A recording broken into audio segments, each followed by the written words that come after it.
Bismillahirrahmanirrahim. Poin yang pertama yaitu pengertian tafsir fikih. Tafsir fikih merupakan corak tafsir yang lebih menitik beratkan kepada pembahasan masalah-masalah fikihiyah dan cabang-cabangnya, serta membahas perdebatan ataupun perbedaan pendapat di antara imam mazhab.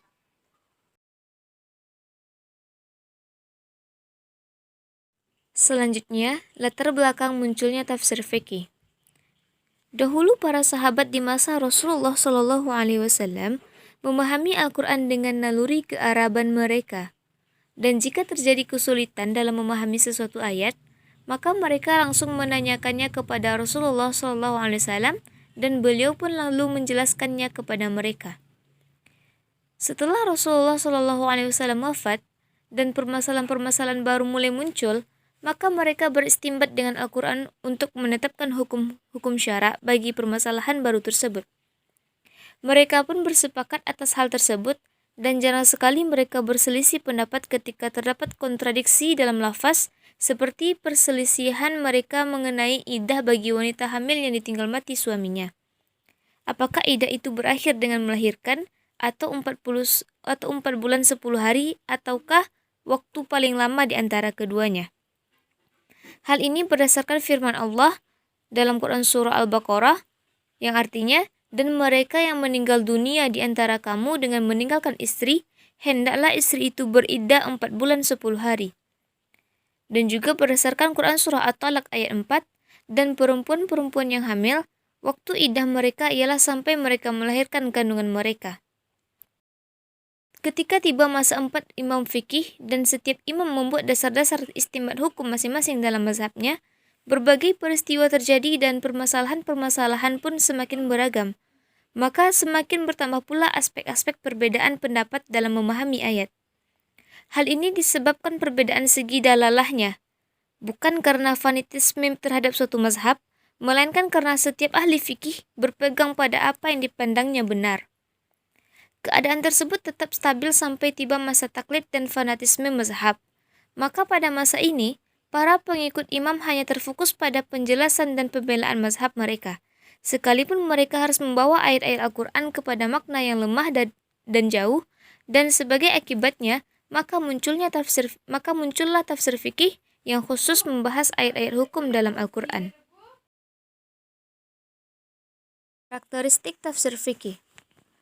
Karakteristik dari tafsir ini adalah mengedepankan penafsiran ayat-ayat Al-Quran yang berkaitan langsung dengan hukum fikih, dan tidak jarang mengemukakan perbedaan pendapat para ulama fikih.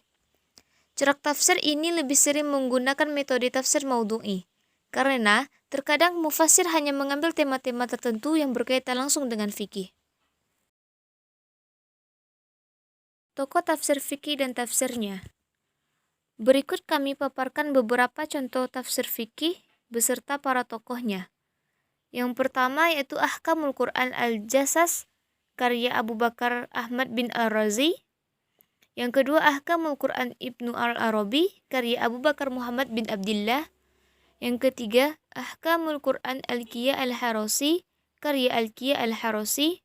Yang keempat Al-Jami' lil Ahkamil Quran wal Muhayyin lima tadammanahu minas sunnah wa ayil Al-Quran karya Abi Abdillah Muhammad Al-Qurtubi. Yang kelima Tafsir Fathul Qadar karya Muhammad bin Ali bin Muhammad bin Abdullah Asy-Syaukani. Yang keenam Tafsir Al-Maraghi karya Ahmad Mustafa Al-Maraghi. Yang ketujuh Tafsir Ayatul Ahkam karya Muhammad Ali As-Sais. Dan yang terakhir Tafsir Ayat-Ayat Hukum karya Muhammad Amin Summah. Pengaruh perbedaan mazhab fikih dalam penafsiran. Setiap imam membuat dasar-dasar istimbat hukum masing-masing dalam mazhabnya serta berbagai peristiwa semakin banyak dan bercabang-cabang dalam memahami ayat. Hal yang demikian ini disebabkan perbedaan segi dalalahnya, bukan karena fanatisme mazhab, melainkan karena setiap ahli fikih berpegang pada apa yang dipandangnya benar. Para ahli fikih dari beberapa mazhab, seperti mazhab Imam Hanafi, Imam Syafi'i, Imam Maliki, dan Hambali bahkan Syiah, memiliki metode tersendiri dalam melakukan interpretasi hukum dan istinbat hukum. Dari hal inilah terjadi perbedaan dalam memahami ayat-ayat Al-Quran, dan mempengaruhi kerangka fikih pengikut masing-masing mazhab. Contoh tafsir fikih. Dalam Quran Surah Al-Baqarah ayat 187 dikatakan, "Dan makan minumlah hingga terang bagimu benang putih dari benang hitam, yaitu fajar." Imam Al-Qurtubi mengatakan bahwasanya menurut pendapat Imam Malik, seseorang yang makan karena lupa di bulan puasa atau sedang berpuasa, maka puasanya batal dan wajib mengqadha. Ia mengatakan, menurut pendapat selain Imam Malik, tidaklah dipandang batal setiap orang yang makan karena lupa akan puasanya. Dan jumhur pun berpendapat bahwa barang siapa makan atau minum karena lupa, ia tidak wajib mengqadhanya dan puasanya tetap sempurna. Hal ini berdasarkan pada hadis Abu Hurairah, Rasulullah Shallallahu Alaihi Wasallam bersabda, "Jika seseorang sedang berpuasa lalu makan atau minum karena lupa, maka yang demikian adalah rezeki yang diberikan Allah kepadanya, dan ia tidak wajib mengqadhanya."